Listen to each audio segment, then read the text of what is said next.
اسی لیے قرآن میں اللہ نے فرمایا لعلکم تتقون، تم پر روزے اللہ نے فرض کیے ہیں تاکہ تمہیں تقوی مل جائے، اللہ کا خوف۔ اور یہ کتنی اہم چیز ہے میں آپ کو بتاؤں، خوف خدا۔ خوف خدا کا مطلب کہ اللہ کا ڈر، اللہ کا خوف، یہ تمہاری پوری باڈی کو صحیح کرتا ہے، اندر سے بھی باہر سے بھی۔ خوف خدا، تم ہر قدم پر اگر یہ سوچتے ہو کہ میرا رب مجھے دیکھ رہا ہے، جیسے کہ آپ کو پتہ ہے حدیث پاک میں حضور صلی اللہ تعالیٰ علیہ وسلم سے پوچھا بھی گیا احسان کیا ہے، یعنی نیکی کس کو کہتے ہیں؟ حضور نے فرمایا تم نماز ایسی پڑھو یا عبادت ایسے کرو جیسے تم اللہ کو دیکھ رہے ہو۔ اور اگر یہ نہیں ہو سکتا تم سے تو اتنا احساس تو رہے کہ اللہ تمہیں دیکھ رہا ہے۔ تو ہر عمل میں تمہارے یہ سوچ آئے کہ مجھے میرا رب دیکھ رہا ہے، تمہارے قدم سنبھل جائیں گے۔ آج آپ مسجد میں بیٹھے ہیں، ادب سے بیٹھے ہیں، حالانکہ ایک آدھے گھنٹے کے بعد جسم کو پھیلنے کی حاجت ہونے لگتی ہے، تھوڑا پیر پھیلا لوں، پیٹھ کو ٹیک دے دوں، نہیں کرتے آپ، اس لیے کہ آپ کو احساس ہے کہ امام صاحب دیکھ رہے ہیں، مفتی صاحب دیکھ رہے ہیں، یا پھر مجمع میں لوگ دیکھ رہے ہیں۔ تو یہاں پر ہمارے دیکھنے کے احساس سے آپ کے پیر نہیں پھیلتے ہیں، آپ پھیل کے نہیں بیٹھتے۔ تو ہم میاں نہ سزا دینے والے نہ جزا دینے والے ہیں۔ یہی احساس اگر اللہ کے دیکھنے کا ہو جائے کہ میرا رب مجھے دیکھ رہا ہے، تو پھر آپ کو کسی نگرانی کی ضرورت نہیں، کہیں کسی سی سی ٹی وی کی ضرورت نہیں۔ اللہ کا خوف اگر بندے کے دل میں آ جائے، وہ ہر لمحے، ہر گھڑی، ہر علاقے میں محفوظ رہتا ہے، اپنے آپ کو محفوظ رکھتا ہے۔ میرے عزیزو، 4 سال کی عمر ہے امام اہل سنت فاضل بریلوی رحمۃ اللہ علیہ، امام محمد رضا خان رحمۃ اللہ علیہ، 4 سال کی عمر میں روزہ رکھ لیا۔ گرمیوں کی شدت تھی، گھرانہ علمی گھرانہ ہے، باپ بھی بڑے عالم دین، دادا بھی بڑے عالم دین ہیں۔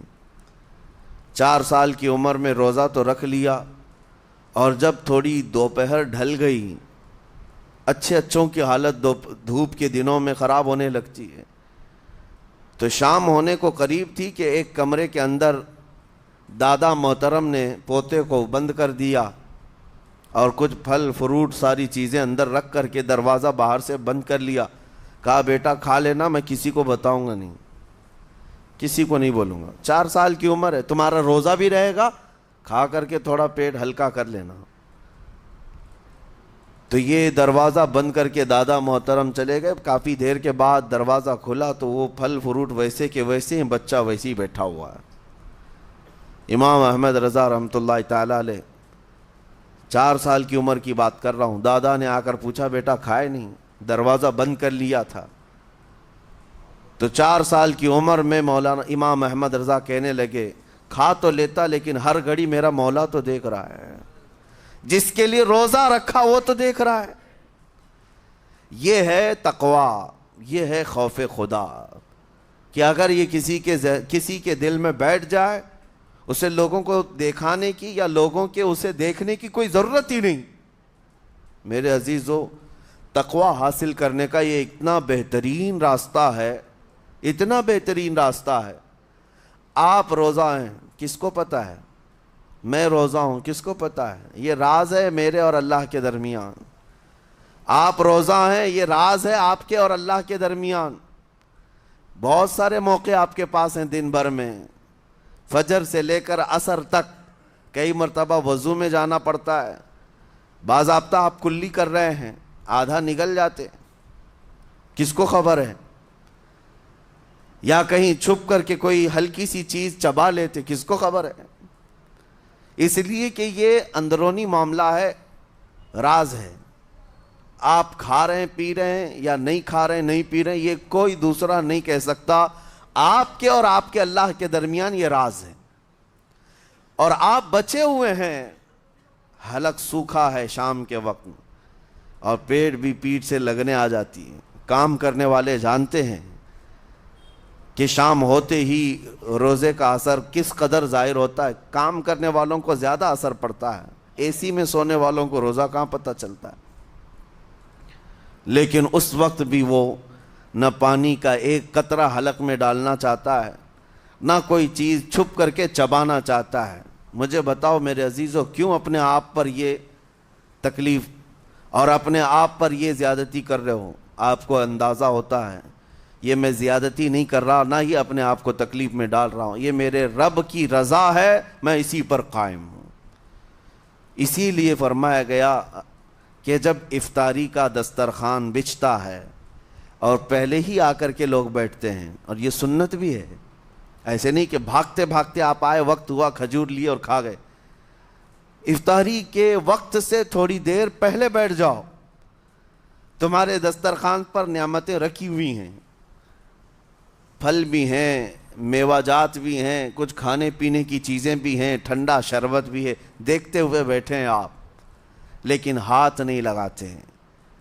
انتظار ہے وقت کا کہ ادھر سورج کے غروب ہونا ہے اور میری افطار ہونی ہے، اعلان سنتے ہیں، اذان سنتے ہیں، اس کے بعد آپ اٹھاتے ہیں، لیکن اتنی دیر تک آپ خاموش بیٹھے ہیں دسترخوان کے پاس، سارے لوگ دیکھتے رہتے۔ یہ وہ منظر ہے جس کو فرمایا گیا رب ذوالجلال بھی اپنے بندوں کو دیکھ رہا ہے، رب تبارک و تعالیٰ بھی دیکھ رہا ہے اپنے بندوں کو، اور سارے فرشتوں کو بلا کر میرا مولا اعلان فرماتا ہے یہ میرے بندے ہیں، دیکھو یہ شام کا وقت ہے، ان کے حلق سوکھ چکے ہیں، ان کے پیٹ میں بھوک کی شدت ہے اور ان کے سامنے اچھی نعمتیں پڑی ہوئی ہیں، اے فرشتوں دیکھو میرے ان بندوں میں سے کوئی بھی ان نعمتوں کو ہاتھ نہیں لگاتا، یہ صرف اور صرف میرے لیے بھوکے اور پیاسے ہیں۔ اور فرشتوں سے اللہ فرماتا ہے تم گواہ ہو جاؤ، ان کی حلق تر ہونے سے پہلے ان کے لیے میں نے جنت لکھ دیا۔ اسی لیے حدیث پاک میں ہے جب افطار کرتے میرے آقا صلی اللہ علیہ وسلم یوں ارشاد فرماتے ذهب الظمأ وابتلت العروق وثبت الاجر انشاءاللہ، پیاس بجھ گئی، رگیں ٹھنڈی ہو گئی اور اجر اللہ کے ہاں پکا ہو گیا۔ یہ حضور پاک ہر افطار میں عرض کرتے تھے۔ میں آپ کو یہ عرض کر رہا ہوں کہ یہ چھپی ہوئی چیز، اسی کا نام تقویٰ ہے۔ آپ صرف اور صرف بچے ہیں اللہ کے خوف سے۔ اب سنو حدیث پاک، قیامت کے دن حساب و کتاب ہوگا اور جنت میں جانے کا پروانہ کچھ لوگوں کو مل جائے گا اور سب جنت کی طرف جا رہے ہوں گے۔ اس میں بہت سارے لوگ ہیں جو پل صراط پر چل کر کے جنت پہنچیں گے۔ اب جب کافی لوگ جنت کے دروازے پر پہنچیں گے، ایک جماعت ایسی ہوگی جو پورے راستے میں کہیں نظر نہیں آئی، جنت جانے کے راستے میں کہیں نظر نہیں آئی، لیکن جنت کے دروازے پر وہ پہلے سے موجود تھے، چلے تھے نہیں چلے تھے کسی نے دیکھا ہی نہیں۔ دوسرے جنتی ان سے پوچھتے ہیں اس جماعت سے کہ تم یہاں کیسے پہنچے اور یہ انعام کس بات کا ہے تمہارے لیے؟ تو وہ جنتی کہتے ہیں ہمیں روزے داروں کی جماعت میں رکھا گیا، ہمارے روزے اللہ کو پسند آئے، اور آج رب تبارک و تعالیٰ کا حکم ہوا کہ ساری دنیا سے چھپ کر تم میرے لیے روزہ رکھتے تھے، دنیا کو پتہ نہیں تھا تم بھوکے ہو پیاسے ہو، اور اے بندو آج سارے لوگوں کی نظروں سے چھپا کر میں تمہیں جنت پہنچاؤں گا۔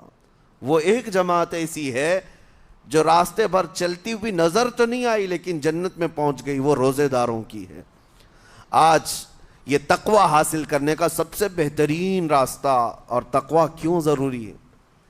اب آپ کے روزے سے کچھ حاصل ہوا نہیں ہوا آپ کو دیکھنا بھی ہے، یہ نہیں کہ کیلنڈر کی طرح گنتے جاؤ، 1 ہو گیا، 2 ہو گئے، 3 ہو گئے، ہوتے جائیں گے، یہ دن تو چلتے رہتے ہیں، گنتے گنتے 20 بھی ہو جائیں گے، 25 بھی ہو جائیں گے، 30 بھی ہو جائیں گے۔ روزے گننے کا حکم نہیں، اپنے آپ کو سرچ کرو پھر تھوڑی سی ورزش کرنے کے بعد بندہ ویٹ تول کر کے دیکھتا ہے کم ہوا گھٹا ہے کہ بڑا، ہر دن دیکھتا رہتا ہے۔ ہاں، ورزش کرنے کے بعد پھر ناپ کر کے دیکھتا ہے میرے جسم کا وزن کتنا گھٹا کتنا بڑا۔ ویٹ گین کرنے والے ویٹ لاس کرنے والے دونوں بھی برابر چیک کرتے رہتے ہیں۔ روزہ رکھنے کے بعد تمہیں خود کو بھی چیک کرنا چاہیے کہ میرے اندر اب تبدیلی آئی یا نہیں آئی۔ ایک روزہ رکھا اور پھر رات کو تراویح میں کھڑا ہوا میرے اندر بدلاؤ کتنا ہے؟ کیا اب اللہ کی آیات قرآن کی سنتا ہوں میرے آنکھوں سے آنسو آ جاتے ہیں؟ اگر آ گئے ہیں تو اس کا مطلب ہے کہ دل نرم ہو گیا، اس روزے نے اثر دکھانا شروع کیا، اور پھر ویسے کا ویسا ہے، تو اس کا مطلب ہے کہ آپ کے روزے سے آپ کو تقویٰ نہیں مل رہا ہے، آپ کو تقویٰ نہیں مل رہا۔ خوف خدا جب آتا ہے تو انسان کا دل موم ہو جاتا، نرم ہو جاتا ہے، اور اللہ کے عذابات سے، جہنم کے خوف سے، قبر کی سختیوں سے وہ رو پڑتا ہے، اس کی آنکھیں بہنے لگ جاتی ہیں۔ اور جب دل سخت ہوتا ہے پتھر کی طرح، تو اسے نہ اللہ کی آیتیں رلاتی ہیں، نہ آخرت کا تصور اسے ہلاتا ہے۔ اسی لیے قیامت کے دن کے بارے میں آپ کو بتاؤں، نبی پاک صلی اللہ تعالیٰ علیہ وسلم کی امت کی طرف جہنم کی آگ شعلے لپکاتے ہوئے بڑھتی آ رہی ہوگی، بہت تیزی سے۔ قریب ہے کہ وہ جہنم کی آگ سب کو اپنے لپیٹ میں لے لے۔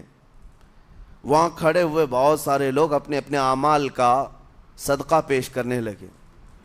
حاجی اپنے حج پیش کر رہے ہیں، نمازی اپنے نماز، روزے دار اپنے روزے، کہ اے جہنم ہماری یہ نیکیوں کا صدقہ رک جا۔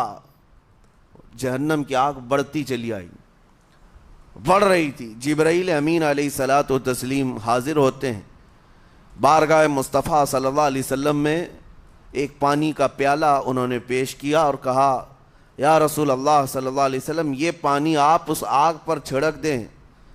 نبی پاک صلی اللہ تعالیٰ علیہ وسلم نے وہ پانی اس آگ کی طرف پھینکا تو آگ دور چلی گئی، جو جہنم کی آگ اچانک بجھ گئی، کافی دور چلی گئی، جو امت کی طرف لپک رہی تھی۔ رسول رحمت صلی اللہ تعالیٰ علیہ وسلم نے پوچھا جبرائیل سے، یہ اتنا اثردار پانی ہے کون سا یہ؟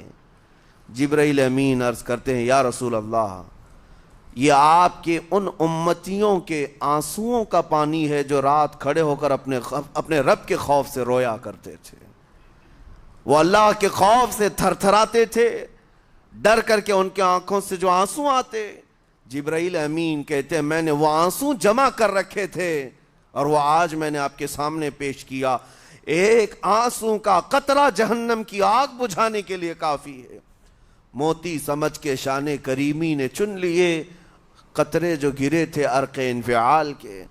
عزیزان گرام وقار، یہی وہ تقویٰ ہے، یہی وہ خوف خدا ہے جس کے متعلق اللہ قرآن میں فرماتا ہے لعلکم تتقون، تاکہ تمہیں تقویٰ مل جائے، اسی لیے روزے رکھے گئے ہیں، روزے فرض کیے گئے ہیں۔ تمہارا دل اگر سخت کا سخت ہی رہ گیا تو روزے اثر نہیں کر رہے ہیں، روزے اثر نہیں کر رہے۔ اور ظاہر سی بات ہے کاموں میں برکت نیت سے ہوتی ہے، کسی بھی عمل میں برکت اچھی نیت سے ہوتی ہے۔ اگر کوئی روزہ اس لیے رکھ رہا ہے، جیسے بہت سارے فائدے گنائے جاتے ہیں نا، روزہ رکھنے سے کینسر نہیں ہوتا، روزہ رکھنے سے جسم کے فاسد مادے ختم ہو جاتے ہیں، نکل جاتے ہیں، ڈاکٹرز بھی مشورہ دیتے ہیں مہینے میں ایک مرتبہ، ہفتے میں ایک مرتبہ باڈی کو فری چھوڑنا چاہیے۔ تو یہ تو جسمانی فائدے تو رکھے گئے ہیں، لیکن اگر تم روزہ اس نیت سے رکھ رہے ہو کہ میری باڈی صحیح ہوتی رہے، تو گویا کہ تم تو اپنی دنیاوی غرض سے روزہ رکھ رہے تھے۔ یہ فائدے تو ملنا ہی ملنا ہے، یہ فائدے یوں بھی ملیں گے اللہ تعالیٰ کی طرف سے آپ کو، لیکن نیت وہ نہیں۔ روزہ رکھنے کی نیت یہ ہو کہ میرا رب مجھ سے راضی ہو جائے اور مجھے رب تبارک و تعالیٰ کا خوف اور تقوی حاصل ہو جائے۔ نیت میں برکت ہے، اور جن کاموں کو آپ اچھی نیت سے کریں گے اسی طرح ان کاموں میں اثر بھی پیدا ہوگا۔ روزہ رکھنے سے پہلے آج نیت یہی کریں کہ مولا تعالیٰ یہ روزہ میرے تمام برے اعمال کے لیے کفارہ ہو جائے، یہ ڈھال بن جائے۔ جانتے ہیں آپ اپنے نفس امارہ کو روکنے کا سب سے بہترین آلہ بھوک ہے، بھوک۔ جتنا آدمی بھوک کے ذریعے سے اپنے نفس کو مار سکتا ہے دوسری کوئی چیز نہیں۔ آپ دیکھیں اس رمضان المبارک میں بہت ساری حلال چیزیں آپ کو حرام کر دی گئی ہیں، یعنی سحری سے لے کر افطاری تک۔ میں یہ نہیں کہہ رہا کہ شراب پینا حرام ہے، نشہ کرنا حرام ہے، وہ تو پوری زندگی بھر حرام ہے، لیکن آپ کو چاول روٹی تو حلال ہے نا،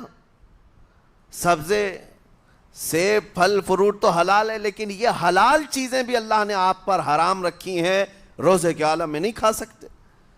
سحری سے لے کر افطار تک یہ حلال لقمے، پانی تو حلال ہے، پاک ہے، لیکن آپ کے لیے روزے کے عالم میں حرام ہے۔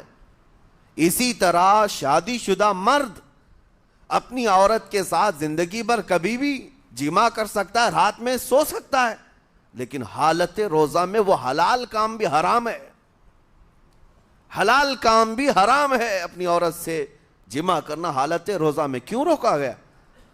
کھانا پینا بھی حلال تھا، عورتوں کے ساتھ شباشی بھی حلال تھی، لیکن روزے کے عالم میں ان حلال چیزوں کو روکا گیا۔ تو آپ سوچ سکتے ہیں اس چیز کو، سوچ سکتے؟ وجہ یہ ہے کہ حلال چیزوں سے آپ کو روک کر بڑے حرام چیزوں سے بچانا مقصود ہے۔ آج اگر اپنے آپ میں اتنا کنٹرول کر لے جاؤ کہ چند حلال چیزوں سے دن بھر بچ سکتے ہو، انشاءاللہ رمضان کے بعد بڑی حرام چیزوں سے بھی اللہ آپ کو محفوظ رکھے گا۔ میرے عزیزو، برا ہے ان لوگوں کا جن کو میرے آقا صلی اللہ تعالی علیہ وسلم نے دعائے ہلاکت فرمائی۔ اس سے بدنصیب کوئی ہو سکتا ہے؟ جن کے لیے رسول رحمت صلی اللہ تعالی علیہ وسلم کی دعائے ہلاکت ہوئی ہو۔ حضور صلی اللہ تعالی علیہ وسلم ایک دن مسجد نبوی شریف میں تشریف لے جا رہے تھے، منبر پر آپ نے قدم رکھا، آمین کہا، پھر دوسرے زینے پر قدم رکھا، آمین کہا، تیسرے زینے پر قدم رکھا، آمین کہا۔ خطبہ مکمل کیا، صحابہ نے پوچھا یا رسول اللہ صلی اللہ علیہ وسلم، ہر زینے پر آپ قدم رکھتے ہوئے آمین کس لیے کہہ رہے تھے؟ سنو، رسول پاک صلی اللہ علیہ وسلم ارشاد فرماتے ہیں کہ میں جب پہلے زینے پر قدم رکھا تو سید الملائکہ جبرائیل امین آئے اور دعا کرنے لگے۔ کیا دعا کیا؟ یوں کہا، یا رسول اللہ صلی اللہ علیہ وسلم، وہ شخص ہلاک و برباد ہو جائے جو آپ کا نام سنے اور پھر اس کے بعد درود نہ بھیجے۔ حضور فرماتے میں نے آمین کہا۔ حضور کا نام سنتے ہی آپ کی زبانوں پر درود آ جانا چاہیے۔ اللہم صلی علی سیدنا محمد وآلہ وصحبہ وبارک وسلم۔ میرے آقا فرماتے ہیں دوسرے زینے پر قدم رکھا تو جبرائیل امین نے یوں کہا، یا رسول اللہ صلی اللہ علیہ وسلم، وہ شخص ہلاک و برباد ہو جائے جو زندگی میں اپنے ماں اور باپ میں سے کسی ایک کے بڑھاپے کو پایا اور ان کی خدمت کر کے جنت نہیں حاصل کر سکا بلکہ ان کو ایسے ہی چھوڑے رکھا، ایسا شخص برباد ہو جائے۔ حضور فرماتے میں نے آمین کہا۔ پھر جبرائیل امین نے کہا، تیسرے زینے پر قدم رکھتے ہی میرے آقا فرماتے ہیں جبرائیل نے یوں دعا کی کہ اے اللہ کے رسول، وہ شخص ہلاک و برباد ہو جائے جو رمضان کا مہینہ پایا لیکن اس کا ادب نہیں کر سکا، اس کا احترام نہیں کر سکا۔ حضور فرماتے میں نے اس پر بھی آمین کہا۔ جس کی ہلاکت کے لیے جبرائیل امین دعا کر رہے ہوں اور اس دعا پر سید الانبیاء آمین کہہ رہے ہوں، ایسے شخص کی بربادی کا کیا انجام ہو سکتا ہے؟ وہ کتنا بد نصیب ہوگا۔ اسی لیے میرے عزیزوں، مسلمانوں میں یہ رواج ہی نہیں ہونا چاہیے کہ اٹھ کر کے پوچھتے رہیں روزہ ہے کہ نہیں ہے، روزہ ہے کہ نہیں ہے۔ مسلمان ہے تو روزہ ہے، اور یہ کوئی آپشنلی عبادت نہیں ہے کہ 4 رکھ لیا 2 نہیں رکھا، آپشنلی نہیں، یہ فرض عین ہے۔ ایک روزے کو چھوڑنے کا گناہ فرمایا گیا 600 سال تک اسے دوزخ میں رکھا جائے گا، 600 سال تک۔ یہ معمولی چیز نہیں ہے، اور جن کے پچھلے روزے قضا ہو چکے ہیں معاف نہیں ہوں گے۔ تھپڑ مار لیں گال پہ، توبہ توبہ کر لیں، معاف نہیں ہوں گے۔ توبہ تو کرنے کے ساتھ ساتھ قضا بھی کرنا ہوگا۔ جب موقع ملے سال بھر میں اپنے چھوٹے ہوئے روزوں کو واپس کرنا ہے۔ اس کی اہمیت میں آپ کو بتا دوں، ایک روزہ اگر جان بوجھ کر کے کسی نے توڑا یا چھوڑا تو جانتے ہیں اس کا کفارہ کیا ہے؟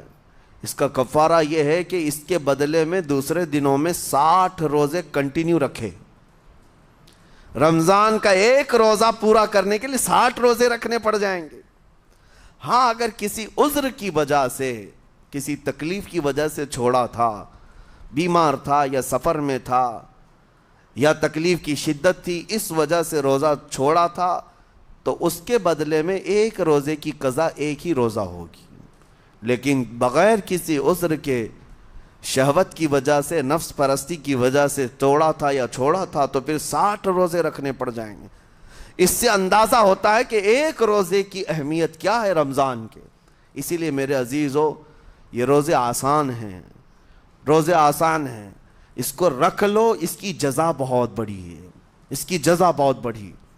ویسے بھی آپ دوسرے دنوں میں لیٹ ناشتہ کرنے کے بھی عادی ہیں۔ ممبئی والوں کا تو حال یہی ہے، 12 بجے کے بعد 1 بجے 2 بجے تو ان کے ناشتے ہوتے ہیں، دوپہر کا کھانا تو شام 5 بجے ہو رہا ہوتا ہے۔ بس وہ ناشتہ سکپ کرنا ہے، دوپہر کے کھانے جو آپ کے ہوتے ہیں اس سے اور تھوڑا ایکسٹینڈ کر لیں تو افطاری کا وقت آ جاتا ہے۔ کوئی بہت بڑی دقت کی بات نہیں، کوئی بہت بڑے بوجھ کی بات نہیں، آسان ہے۔ آج الحمدللہ ہمارے 5 سال 6 سال کے بچے روزہ رکھ لیتے ہیں، تو بڑوں کو تو اللہ نے جو طاقت عطا کی ہے، روزہ ہرگز ترک مت کرو۔ لیکن ساتھ میں آج یہ میسج ضرور دوں گا، نیت یہ کرو کہ مجھے تقوی مل جائے، مجھے پرہیزگاری مل جائے، اور یہ آپ کو خود چیک کرنا ہوگا۔ روزانہ رات کو نماز میں کھڑے ہو جاؤ تراویح کے، دیکھو کہ کتنی تبدیلی آ رہی ہے۔ آج میں نے روزہ افطار کیا، میرے اندر بدلاؤ آیا کہ نہیں آیا؟ اور اگر نہیں آ رہا ہے، کوئی تبدیلی نہیں آ رہی ہے، تو اس کا مطلب ہے آپ تقوی نہیں حاصل کر رہے، آپ تو روز مرہ کی روٹین پر چل رہے ہو۔ روٹین پر چلنے کا مطلب یہ روزہ نہیں ہے۔ روزہ تقوی دے کر جاتا ہے بندے کو، روزہ خوف خدا دے کر جاتا ہے بندے کو۔ اسی لیے میرے عزیزو، آج دیکھیں آپ بہت ساری برائیوں سے رمضان میں بچ جاتے ہیں، تھوڑی اور محنت کی ضرورت ہے۔ ہم نے دیکھا ہے بہت سارے گھروں میں، باقی عیاش گھروں کی مجھے کوئی وہ نہیں ہے، ان سے کوئی لینا دینا نہیں، لیکن نارمل مسلمانوں کے گھروں میں بھی ہوتا یہ ہے، عورتیں بچوں کو تلقین کرنا شروع کر دیتی ہیں، گانے بند کرو، ٹی وی بند رکھو، بہت ساری چیزیں بند رکھو کہ رمضان آیا ہوا ہے۔ اور رمضان میں اگر ٹی وی لگا بھی لیا تو کچھ اسلامک چیزیں دیکھنے لگ گئے۔ ماحول تم نے خود ہی بدلا ہے اپنے گھر میں، کچھ چیزوں کو آپ نے بدلا ہے، اور کچھ چیزوں کا ادب آپ نے کرنا شروع کیا ہے۔